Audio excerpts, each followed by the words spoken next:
Kalau Gibran dimakzulkan, maka Prabowo harus lengser sekalian. Kenapa? Karena rakyat memilih Prabowo bukan karena dia seorang diri, tapi karena Gibran. Tapi kini Gibran mau dijatuhkan dan Prabowo diam. Janji kampanye seperti UU perampasan aset sampai sekarang nihil. Saudara-saudara, dalam rangka juga pemberantasan korupsi, saya mendukung undang-undang perampasan aset. Saya mendukung. Enak aja, udah nyolong, nggak mau kembalikan aset, gue tarik aja deh itu. Masyarakat makin menderita, harga barang naik, tunjangan hari raya kecil, banyak orang yang kehilangan pekerjaan, tapi Prabowo tak bereaksi. Lucunya, Prabowo justru bersimpati pada koruptor. Dimiskinkan, saya berpendapat begini, apakah adil anaknya menderita juga gitu. Iya kan? Karena dosa seorang tua sebetulnya kan tidak boleh diturunkan ke anaknya. Katanya, kan kasihan anak istri mereka dirampas hartanya. Sementara jutaan rakyat lapar, miskin, terabaikan.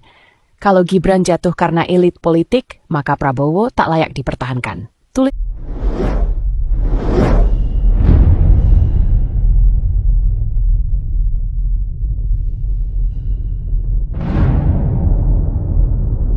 Walaupun mereka korupsi, tapi kita jangan sampai menzolimi orang. Blekok sawah. Kowe iki modele piye to dadi anggota DPR iki? Beh, jan. Kok malah belani wong korupsi iki? Beh, modelmu wis orang genah. Lah dengan dia korupsi kuwi wis termasuk zalim. Ngerti ora kowe? Oh alah, zalimi sapa? Zalimi rakyat. Sing dibadhok, sing dikorupsi ke lho duwite sapa? Duwite rakyat celuk-celuk. Ngerti ora to kowe, kemudeng ora to? Jan ngakune anggota DPR tapi pekok men to kowe iki. Lah wong wis ngerti nek wong korupsi kok malah mok bela ki karepmu piye to, Kowe iki dadi anggota DPR ki jane ki makili sapa? Makili rakyat apa makili sing padha korupsi kae? Aku arep takon celuk. Jabang bayi eram aku. Mbokne ancuk tenan bocah iki. Apa jangan-jangan kowe melu badhok duwite korupsi kae? Kok iso ngomong kaya ngono kuwi? Oh, piye pikiranmu kuwi anggota DPR ya to? Ngakune wong pinter, wong cerdas, wong sekolah ya to? Tapi kok omongane kaya telek ngono kuwi masamu iki. Aku gek tumon lho anggota DPR model-model raimu kuwi. Tenan. Rai-rai kaya mbokne ancuk kuwi. Ya, mosok wong korupsi kok malah dibelani. Ya to, belani ki rakyat. Dapuranmu kuwi to iso dadi DPR kuwi sapa sing milih nek ora rakyat. Cuk, kowe ngrungokno gobokmu nek wong ngomong kuwi. Semremet aku. Wong kok ngakune anggota DPR intelektual. Apa intelektual apa kuwi? Lah kok SDM-e rendah ngono-ngono. Wis pola pikirmu ki ora jelas. Ngerti ora? Dong ora kowe, Ngerti ora? Wis ngerti nek wong korupsi ya to, kuwi ya njikuk duwike negara, ya njikuk duwike rakyat. Lah kok mau belani? Dengan mengatasnamakan tidak menzolimi bathukmu sempal kuwi sing dijolimi. Iya apa ora? Beh, jabang bayi eram aku karo kowe iki. Semremet tenan aku karo kowe. Ya to? Wong ngatasé anggota DPR kuwi to. DPR, Dewan Perwakilan Rakyat, ya. Ora DPK. Ya nek DPK ora apa-apa, Dewan Perwakilan Koruptor. Lah kowe iki DPR, celuk-celuk Dewan Perwakilan Rakyat celuk. Jabang bayi. Nek ge arep pilihan DPR ngemis-ngemis ya to. Jaluk karo rakyate. Njaluk welas asih karo rakyate, ben dicoblos karo rakyate. Barang wis dadi anggota DPR lali karo rakyate. Modelmu SDM rendah tenan bocah iki. Ya to? Kowe iki nek dadi anggota DPR ki mbok ya aja pekok-pekok nemen, sing rada intelektual sithik ngono lho ya. ngatasé wong korupsi kuwi ya wis ora pandang bulu ya arep dari apapun segi manapun alasan apapun jenenge korupsi kuwi salah. Wong korupsi kuwi padha karo maling, nyolong barange wong ya maling isih mending kayak nyolong barange wong tok. Lha iki korupsi kuwi barange sapa sing dicolong bandane rakyat. Ngerti ora to kowe iki mudeng ora? Wis ora usah ndadakane ngurusi dolim apa ora dolime. Kakekane semremet aku karo model-model kaya kowe iki. Selasuwing kok sentolopmu kok tak uwek-uwek tenan ya to. Tak selentik tak ngono kuwi tak gawe bal biliar kae malah kapok senep-senep kowe gregeten aku. Anggota DPR kok jan pekok meno ya.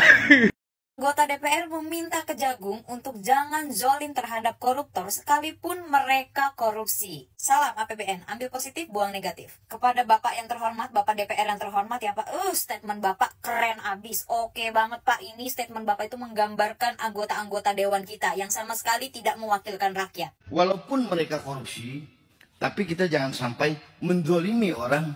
Kita ini penegakan hukum. Misalnya, yang dinikmati oleh koruptor itu berapa?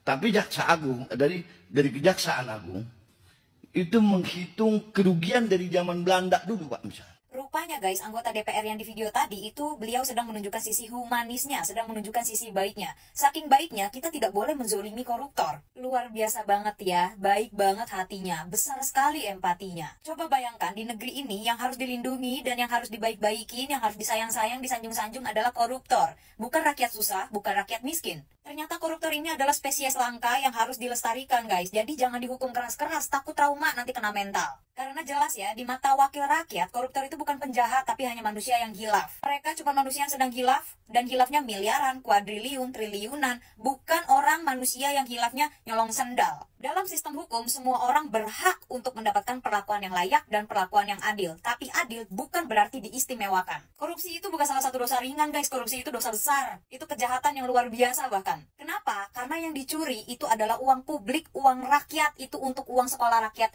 rakyat miskin, rakyat susah, untuk biaya operasional rumah sakit negara dan bla bla bla bla bla, untuk masyarakat, untuk kenegaraan dan lain sebagainya. Ini bukan masalah kasihan, tapi masalah tanggung jawab. Soal keadilan untuk rakyat yang ternyata rakyat yang jadi korbannya. Bayangin ya, ada oknum-oknum pejabat, ada oknum-oknum pemimpin negara gitu ya, yang korupsi bansos misalkan. Padahal itu bansos untuk nolong banyak orang. Dan sekarang wakil rakyatnya, anggota wakil rakyatnya malah bilang jangan zolim. Jangan sampai deh DPR ya bikin RUU penjagaan perasaan koruptor. Undang-undang perlindungan perasaan koruptor. Pasal 1, koruptor jangan dibentak. Pasal 2, koruptor harus disenyumin saat diperiksa. Pasal 3, kalau ketahuan cukup disuruh tulis permintaan maaf aja.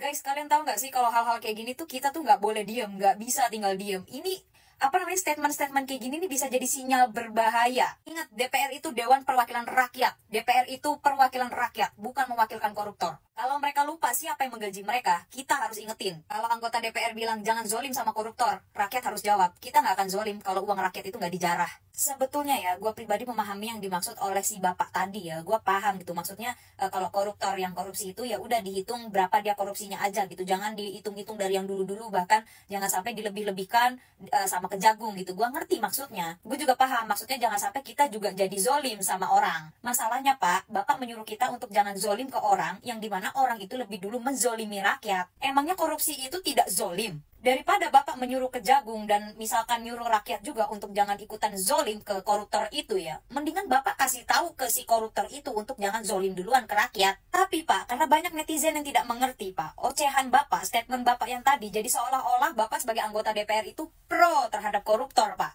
Gue sendiri ini udah sampai di titik gedak gitu ya, udah di titik bener-bener capek, pusing, bingung, geleh gitu ya sama pemerintahan Indonesia. Terus si bapak ini nih maunya koruptor itu diapain? Dipuji-puji, dialem-alem, dimanja-manja, diapain gitu? Korupsi triliunan, kuadriliun, miliaran, ratusan miliar. Maunya diapain? Dipuji-puji? Hah? Masuk barak militer? Pantesan ya, waktu Rocky Gerung dulu pernah ditanya, kalau dia jadi presiden, hal apa yang akan dia perbuat? Terus Rocky Gerung bilang, membubarkan DPR. Kayaknya gue kalau jadi presiden dan gue bisa membubarkan DPR, gue juga akan membubarkan DPR. Anggarannya gede banget, tunjangannya gede banget. Kan Rocky Gerung, almarhum Abdurrahman Wahid atau Gus Dur gitu ya, dia juga mau bubarin DPR.